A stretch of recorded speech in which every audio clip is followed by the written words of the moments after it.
এনেদৰে বিতৰণ কৰা মানে আচলতে আমি এইটো জানা মতে আমি এখন অৰ্ডাৰ পালোঁ।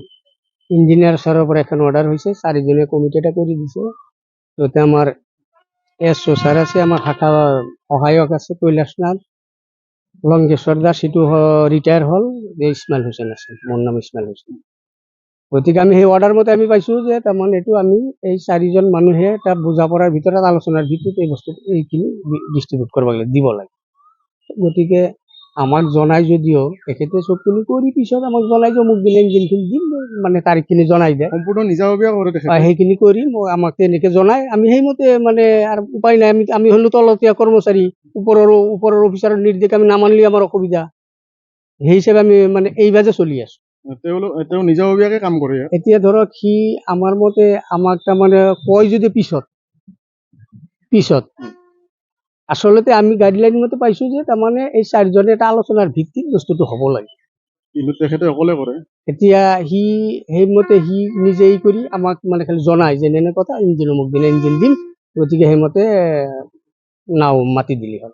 নাওবোৰত যে ইনষ্টলেশ্যন কৰে ইঞ্জিনবোৰ, নাওবোৰ কি কেনেকুৱা নাওত কৰিব লাগে? কেনেকুৱা নাওত কৰিব লাগে আচলতে আমি আগত জানা মতে, আগত যিবিলাক ইঞ্জিন দিয়া হৈছে আমি তেতিয়া যিবিলাক জানিছো, গতিকে হাফ চৈত দিব নোৱাৰি, দিব পৰা নাযায়, এইটো আমি জানিছো। আৰু এটা কথা জানিছো আমি যে নাওবিলাক ইঞ্জিন ক্লিয়াৰ হোৱাৰ পিছত ট্ৰায়েল এটা হয়, মেকানিক্স প্লাছ আমাৰ ছাৰ্ভেয়াৰ থাকে, ছাৰ্ভেয়াৰে ট্ৰায়েল দি নাও ক্লিয়াৰ হৈছে না নাই এইটো হোৱাৰ পিছত তাৰমানে তাহাঁতক ইনচুৰ কৰবা দিয়ে, ইনচুৰ কৰাৰ পিছত সেই নাওখিনি এৰি দিয়ে।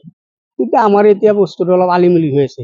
এতিয়া এই হাফ চৈ থকা নাৱত যে ইঞ্জিন দিব পৰা যায়, নতুনকে যদি কিবা অৰ্ডাৰ হৈছে আমি গম নাপাওঁ, আমি নাজানো। কিন্তু হাফ চৈত ইঞ্জিন দি আছে বৰ্তমান। এতিয়া বৰ্তমান আমি সেইটোৱে চাই আছো।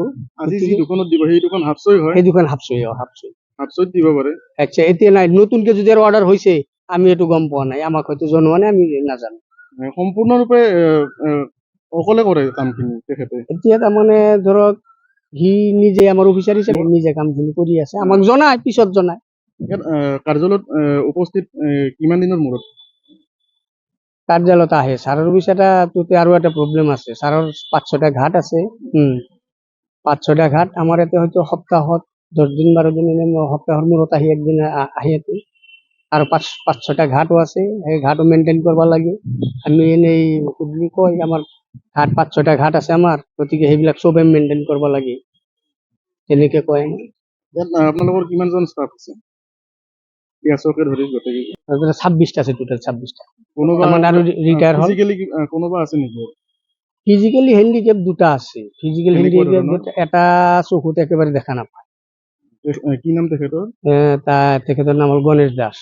তেখেতে প্ৰমোচন পাইছে নেকি? প্ৰমোচন পাইছে, আমি প্ৰমোচন পাওঁ বুলি শুনিছো। প্ৰমোচন পাইছে সুখানি। আৰু এজনী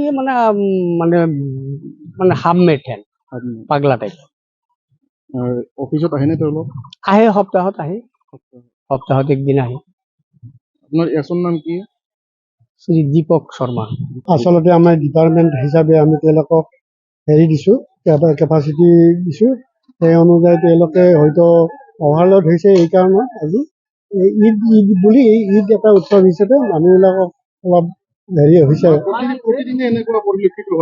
এনেকুৱাতো পৰিৱেশ আমিতো দেখা নাছিলোঁ, যে এই 2 দিন এই ঈদৰ সময়খিনিতে হৈছে। লাইফ জেকেট আমি ডিপাৰ্টমেণ্টেল হিচাপে প্ৰতিখন আমি যিবিলাকক জীৱন ডিঙা মেৰিন ইঞ্জিন দিছোঁ, তেওঁলোকক আমি লাইফ জেকেটবিলাক দিছোঁ। আমি কিন্তু শক্তি হয়তো আমাৰ ডিপাৰ্টমেণ্টেলি যিখিনি আমাক লাইফ জেকেট যোগান ধৰিছে, সেই অনুযায়ী আমি প্ৰত্যেকখন নাওতে আমি যিখিনি শক্তি দিছোঁ আৰু যিখিনি পাইছোঁ আমি। 100 কেপাচিটি নাওত এখন 300-400 যাত্ৰী অহা যোৱা কৰিছে। এইটো আচলতে মই নাজানো, মই সেইদিনা নাই, মই তাৰমানে আচলতে বিহুৰ দিনা মই নাছোঁ। আপোনালোকৰ কোনো পদক্ষেপ নলয় নেকি? আমি পদক্ষেপ লৈছোঁ, প্ৰতিটা পদক্ষেপতে তেওঁলোকক আমি নাৱৰীয়াবিলাকক মাতি আনি কৈছোঁ যে এইটো কিয় হয়। তেওঁলোকে প্ৰত্যেকটা হেৰিতে আমাক কয় যে আমি কৰি আছোঁ, কিন্তু সময়ত তেওঁলোকে অলপ ব্যতিক্ৰম কৰে। এতিয়া আমি সদায় কৈ আছোঁ, আমাৰ ষ্টাফখিনি সদায় কৈ থাকে। ডাবল ইঞ্জিনৰ নাও কিমানখন আছে? ডাবল ইঞ্জিনৰ নাও বুলি কোৱাৰ লগে লগে মেৰিন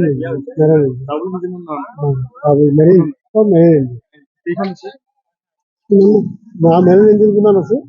ইয়াতে আমাৰ বেছি নাই। 1,000 কিমানমান আছে, 20-25। সকলো নাৱৰে ইঞ্চুৰেঞ্চ আছে। ইঞ্চুৰেঞ্চটো ঠিক তেনেদৰে মই গম পাওঁ, ইঞ্চুৰেঞ্চৰ কামখিনি মই যিহেতু নকৰোঁ, কিছুমানৰ আছে কিছুমানৰ নাই। এনেদৰে চলি আছে।